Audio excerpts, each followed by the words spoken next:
Ever watched a movie that grabbed you with an icy grip of fear so intense your heart hammered against your ribs, your breath hitched, and that line between fiction and a much more terrifying reality just vanished? We've all been there, with those films that stick around long after the credits roll. But what if we could actually, objectively, measure that fear?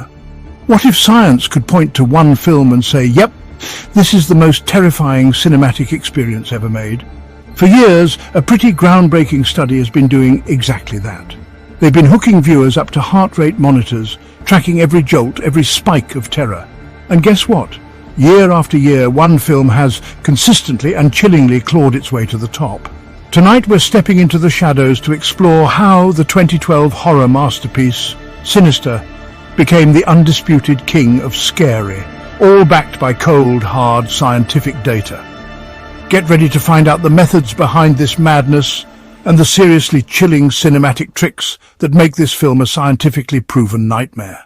Trying to name the scariest movie ever is usually a pretty personal thing, right? It's all about our own phobias and what we argue about late at night. But back in 2020, a project popped up aiming to bring some solid facts to this old debate. Meet the Science of Scare Project. Their big idea? To scientifically measure fear in films and find out which horror movies actually give audiences the biggest physical fear responses. This isn't just some casual poll, it's a carefully designed scientific mission.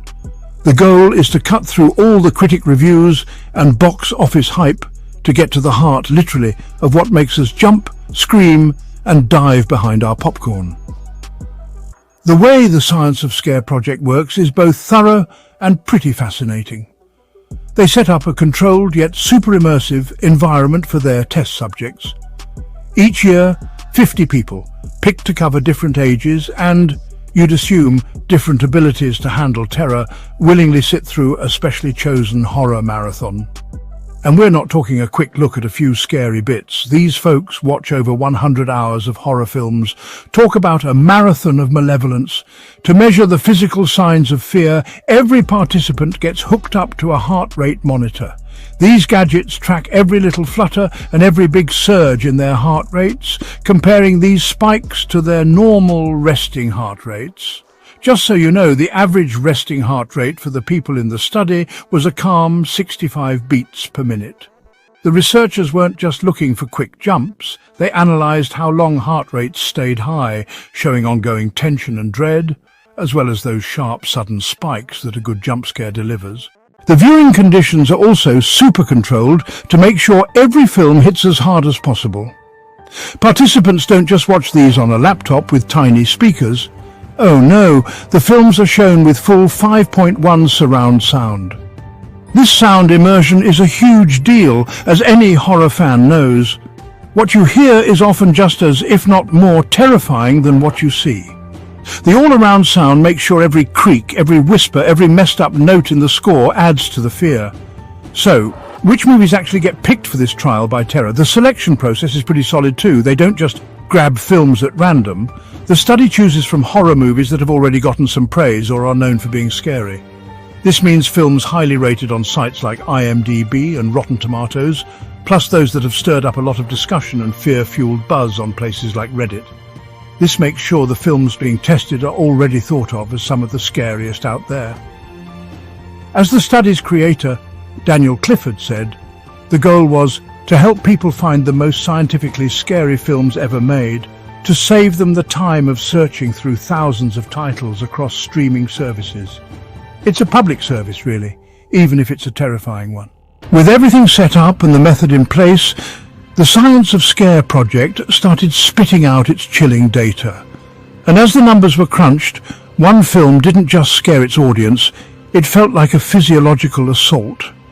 For 3 separate years, Scott Derrickson's 2012 film Sinister has grabbed the top spot, earning the scientifically validated crown for the scariest movie ever made.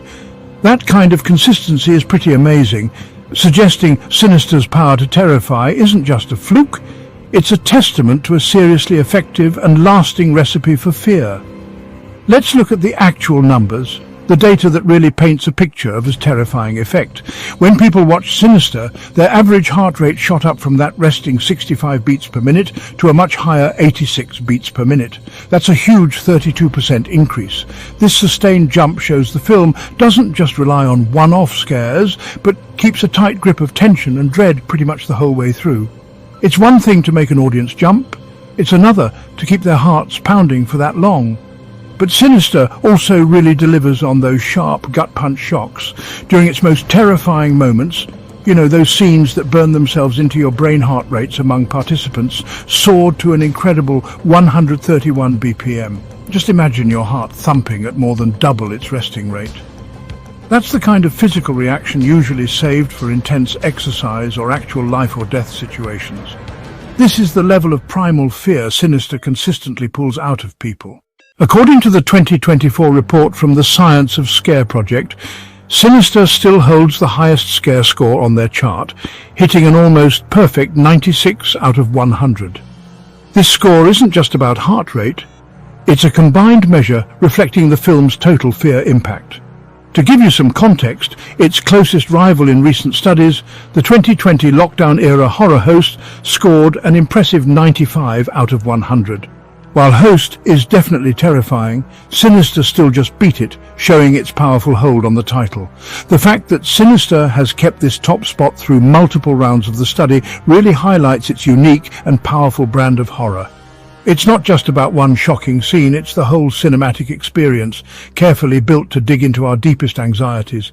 Daniel Clifford said his main goal was to give horror fans a scientifically backed guide. This isn't just opinion, it's fear measured, quantified and undeniable. The science has spoken and its verdict is chilling. Okay, so Sinister sends heart rate skyrocketing. The science is pretty clear on that, but why? What is it about this specific film that lets it get so deep under our skin? The answer is in how it masterfully uses cinematic techniques, a carefully built arsenal designed to crank up the fear.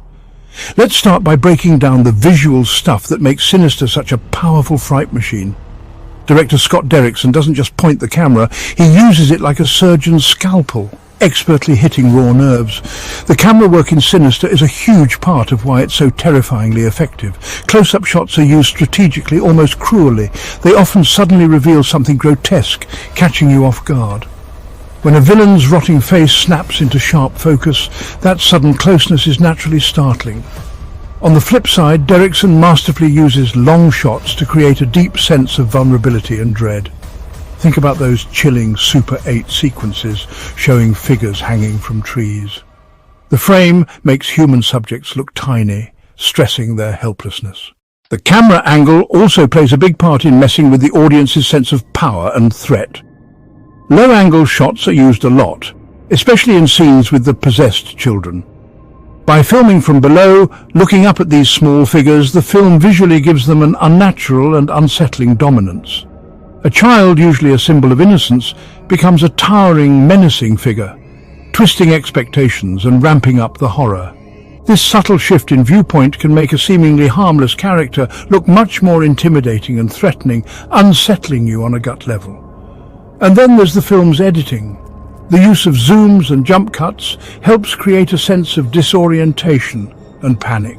Abrupt zooms can mimic a startled reaction, aggressively pulling you into a moment of terror, while jarring jump cuts can break the story's flow in a way that feels chaotic and confusing. This reflects what fear itself feels like, a loss of control, a fracturing of reality. The film's visual rhythm is deliberately unsteady, stopping the audience from ever feeling truly comfortable or sure about what they're seeing. But perhaps the most notorious and effective visual parts of are its found footage elements, those Super 8 films. These grainy, deeply disturbing home movies that Ethan Hawke's character Ellison Oswalt finds are consistently named by viewers and critics as the most terrifying thing about the whole movie. There's a powerful, almost primal horror to these sequences. Part of their terrifying impact comes from how they were actually made. The filmmakers didn't just digitally age modern footage. They reportedly shot these bits using real Super 8 cameras. This dedication to authenticity gives the footage a gritty, disturbingly believable texture.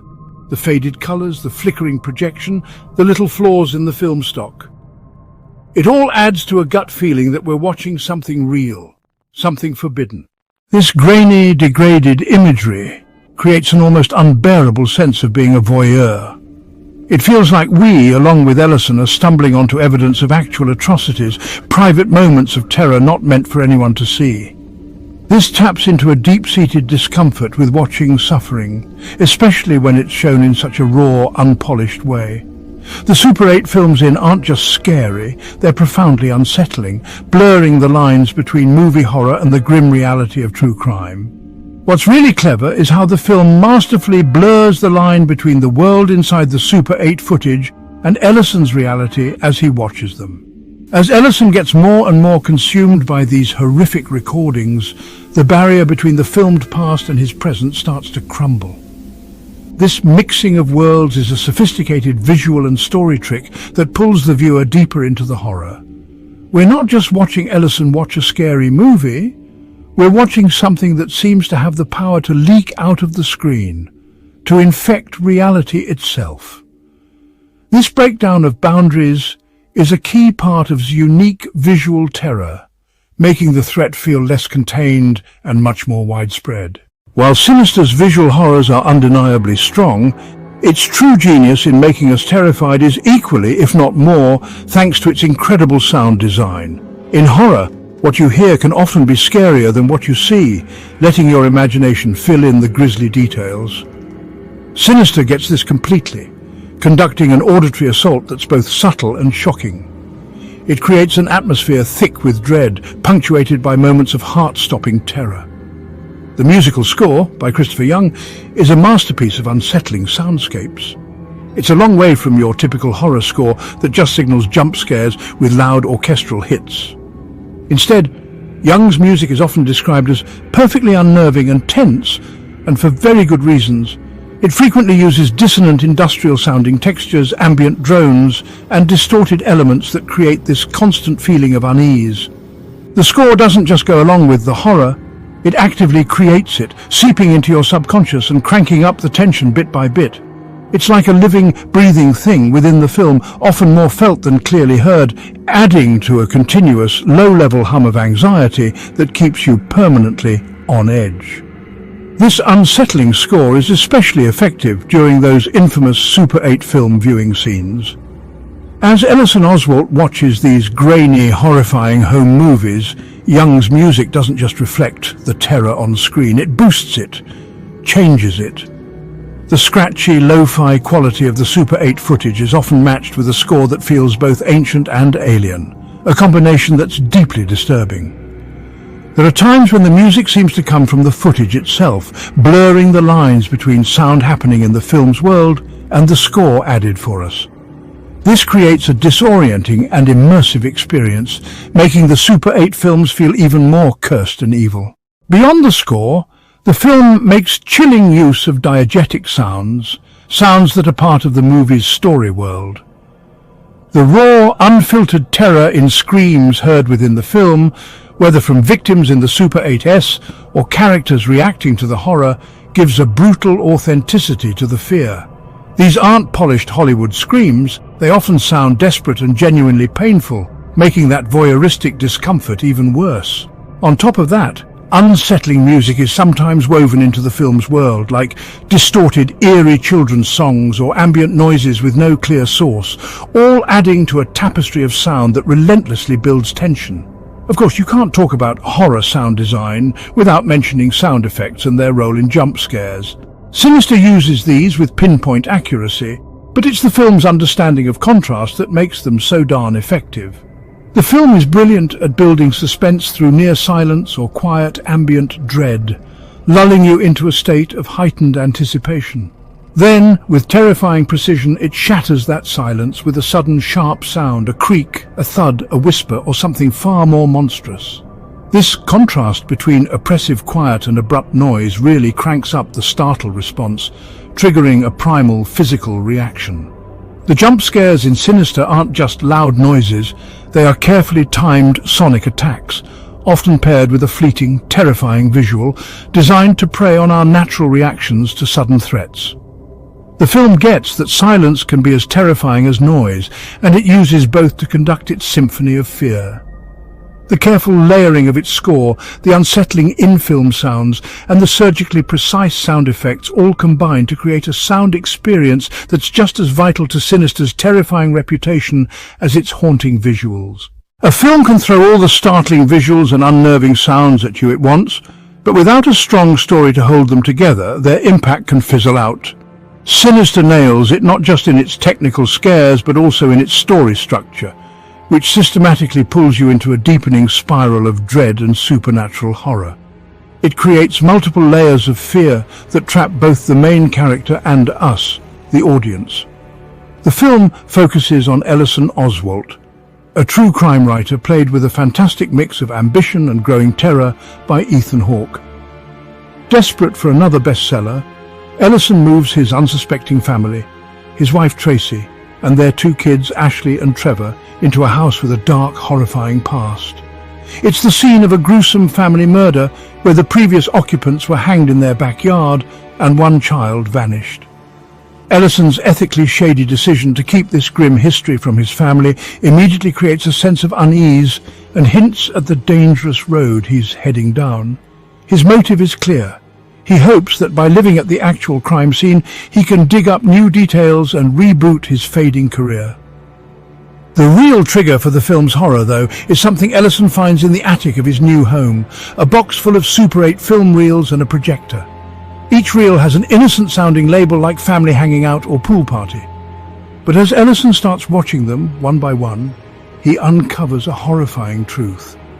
These aren't home movies of happy family times. They are snuff films, each showing the brutal, ritualistic murder of a different family, going back decades. Each murder uses a different method, and chillingly each film shows the family's children there, often just before they too disappear, presumably taken by the same evil force. This story structure, built around Ellison's gradual and horrifying discovery, creates several different but connected layers of horror. First, there's the classic investigative horror. We, the audience, experience the unfolding mystery right alongside Ellison. Each Super 8 film reveals another piece of a terrifying puzzle, drawing him and us deeper into the world of an ancient child-stealing demon known as Bargle, or Mr. Boogie. The slow burn of this discovery, the piecing together of clues from grainy footage and occult symbols, builds a creeping sense of dread. We're locked into Ellison's obsessive hunt for the truth, even as it becomes painfully obvious that this truth is something no sane person would want to find. Second, the film taps into a deep voyeuristic discomfort. By making Ellison, and therefore us, watch these simulated murders through the Super 8 films makes us part of the horror. There's an unsettling intimacy to watching these found footage atrocities. We're not just being told about terrible events, we are them, even if it's through a grainy, distorted lens. This creates a moral and psychological queasiness, that feeling of intruding on something deeply private and profoundly evil. The act of watching becomes a source of horror itself. Third, and perhaps most cleverly, the story allows the lines to blur between the film's main reality, Ellison's investigation, and the nightmarish reality inside the Super 8 footage. As Ellison gets more absorbed in the films, the supernatural elements shown in them begin to seep into his own life. Strange noises, fleeting glimpses of the murdered children, and the increasingly real-feeling presence of Bargle himself start to torment the Oswalt family. The story smartly suggests that watching these films is an invitation, a way for the evil to cross over. This makes the threat feel immediate and incredibly personal, not just for Ellison, but for anyone watching Sinister. The very film itself seems to suggest that if you look too closely at darkness, that darkness can look right back at you. This gradual unraveling of reality, driven by the cursed items Ellison uncovers, forms the terrifying heart of Sinister's narrative trap, making sure the horror isn't just seen, but deeply felt. Lots of horror films use jump scares, found footage, or unsettling sound design. So, what makes Sinister more than just a decent horror flick and turns it into a scientifically proven fear machine? The answer isn't in any one thing, but in the way all these pieces work together, creating a perfect storm of scares. Sinister nails it where others might stumble because it strikes a delicate yet devastating balance. One of the film's biggest strengths is its masterful mix of psychological and visceral horror.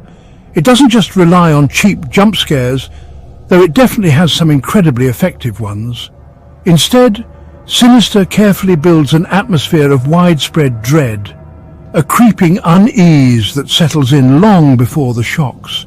The psychological horror comes from Ellison's slide into obsession, the slow crumbling of his sanity. This is layered with the gut-wrenching horror of the Super 8 films themselves, raw, brutal, and deeply unsettling. The film gets that true terror often lies in the anticipation and the aftermath, not just the scary moment itself. This balance keeps the audience in a constant state of high alert, never quite sure when the next scare will hit. The authentic feel of the found footage is another huge factor. The Super 8 films were reportedly shot on actual Super 8 cameras, giving them a grainy, degraded quality. They don't look like slick Hollywood productions. They look like something you could genuinely find, something forbidden. The found footage isn't just a gimmick. It's vital to the film's power to tap into primal fear. Sinister's sound design and musical score also play a massive part in its success. Christopher Young's score, with its industrial sounds and ambient dread, actively creates an environment of unease. It often works on you subtly, increasing tension without you always consciously noticing its influence. The smart use of silence, broken by sharp, unsettling sound effects, cranks up the fear even more. The sound in Sinister isn't just background noise, it's an active attacker, working with visuals. A key thing that lifts Sinister is its exploration of blurred boundaries. The horror isn't neatly stuck inside the Super 8 films. It seeps out, infecting Ellison's reality. The film plays with the idea that watching these cursed films is what gives the entity Bargle power. It suggests that film itself can be a pathway for evil, making watching Sinister feel risky and dangerous. Finally, the gradual reveal of the antagonist, Bargle, is handled with expert patience. For most of the film, Bargle is a shadowy figure, glimpsed briefly in fleeting moments.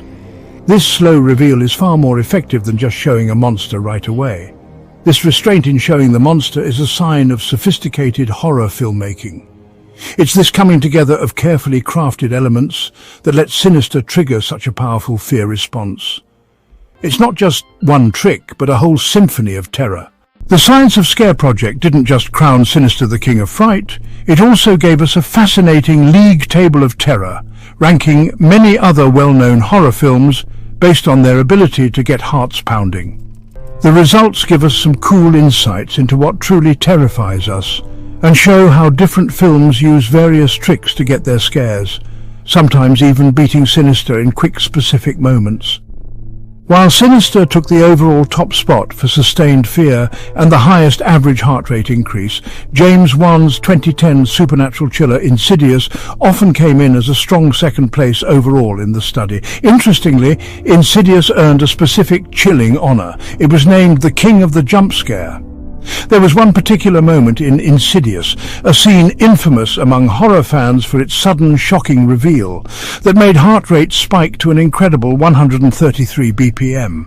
This was even higher than the peak scare in Sinister, 131 BPM, showing Insidious's amazing power to deliver focused, high-impact frights.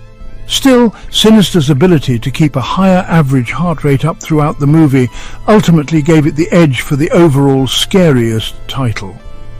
Close behind in the rankings, often in third place, was another James Wan film, The Conjuring. Known for its classic haunted house story, strong characters, and effective use of atmosphere and suspense, The Conjuring clearly struck a chord with the participants' physical fear responses, proving it's a top-tier horror film. Ari Aster's critically acclaimed and deeply disturbing 2018 film, Hereditary, usually landed in fourth. Hereditary is a film that relies less on typical jump scares and more on a relentless, suffocating sense of dread, psychological trauma, and shocking, unforgettable images. Its high ranking shows that ongoing emotional distress and deeply unsettling themes can be just as powerful, if not more so for some viewers, than a bunch of startle effects. Rounding out the typical top 5 was Paranormal Activity. This found footage hit, which launched a massive franchise, uses a slow burn approach, building tension in ordinary settings that are gradually invaded by an unseen demonic presence. Its effectiveness comes from its apparent realism and its knack for making audiences fear the familiar spaces of their own homes. The film's power to cause significant fear responses years after it first came out speaks to the lasting effectiveness of its minimalist voyeuristic horror. What's perhaps most interesting about the Science of Scare Project's findings is how some widely loved classic horror films ranked lower than you might think.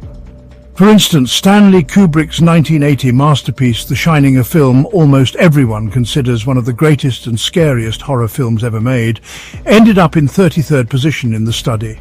This doesn't necessarily mean The Shining isn't scary.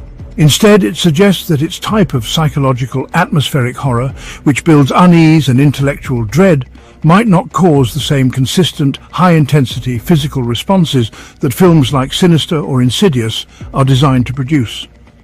The study measures a specific kind of fear response, one more tied to immediate gut reactions. The comparative results really show that different films achieve horror in different ways. Some, like Insidious, are masters of the perfectly timed jolt. Others, like Hereditary, specialize in a slow, crushing descent into madness. Sinister, though, managed to pull off a powerful combination, delivering those heart-stopping peaks while also keeping up a significantly higher baseline of fear and tension throughout.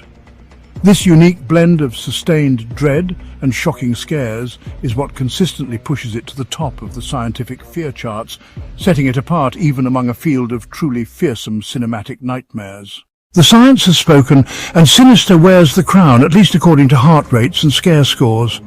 But fear, as we know, can be a very personal thing. So, we want to hear from you. What's the scariest movie you've ever seen? Does Sinister top your list, or is there another film that haunts your nightmares? Let us know your thoughts, your champions of chills, and your reasons why in the comments below.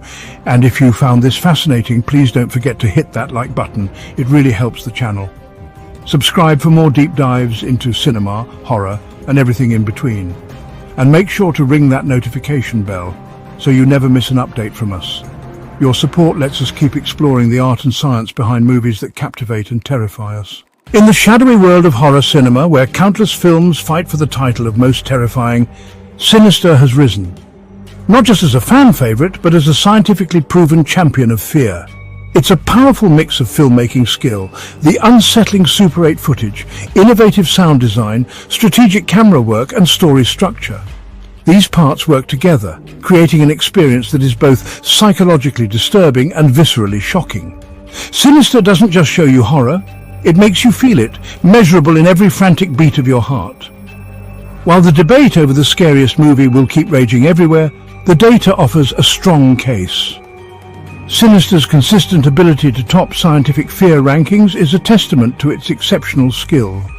It stands as a chilling reminder that the most terrifying stories can cause genuine, measurable fear. It has earned its reputation, one accelerated heartbeat at a time.